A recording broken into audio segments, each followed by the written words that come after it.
Habakuk hoofstuk 3. Hierdie is 'n gebed van Habakuk, 'n lied. O Here, ek het gehoor wat van U vertel word.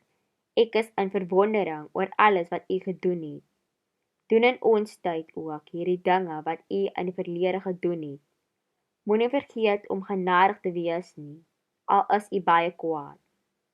God, die Heilige, beweeg oor die woestyne van Edom en van die Paranberg af. Sy groot heerlikheid vul die hemelruim, die aarde is vol van sy lof. Helder ligstrale flits uit sy hand, daar waar sy krag verskeie is. Pes gaan voor hom uit, dodelike plaag volg in sy voetspore. As hy stil staan, skud die aarde wanneer hy kyk, bewe die nasies. Hy laat oeroue berge verkrummel en eeuweoue heuwels platval. Ek sien die tente van Kushan bewe, die benoudheid van die in Midian. Was U kwaad vir die riviere, Here, toe U woede teen strome ontvlam, U toorn teen die see ontbrand het? U het op perde gery en op strydwaans van oorwinning. U beveel U magtige wapens om gereed te wees. Shala. Met riviere kloof U die aarde oop, die berge sien wat gebeur en bewe, onstuimige waters stroom verby.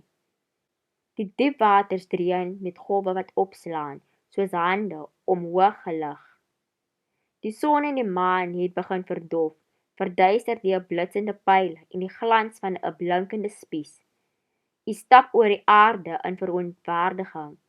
U vertrap die nasies in U woede. U gaan uit om U volk te verlos.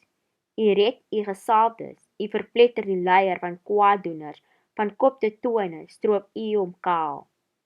U deurboor die leier van die soldate met sy eie spies. Sy soldate storm uit soos 'n warrelwind, want hulle dink Israel is 'n maklike prooi. U vertrap die see met U perde sodat magtige waters opruis. Toe ek al hierdie dinge hoor, het ek gesidder. My lippe het van vrees gebewe. My liggaam het lam geword. My bene het onder my ingegee.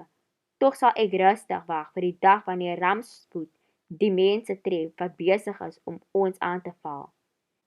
Selfs al sal die vrye bome nie bot nie en die wingerd sonder druiwe staan, al het die olyfoes misluk en lewer die landerye niks op nie, al vergaan die kleinvee in die veld en is die beeskraale leeg.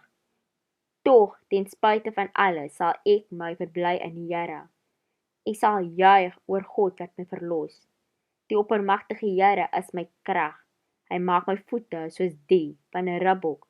Op hoë plekke laat hy my veilig loop.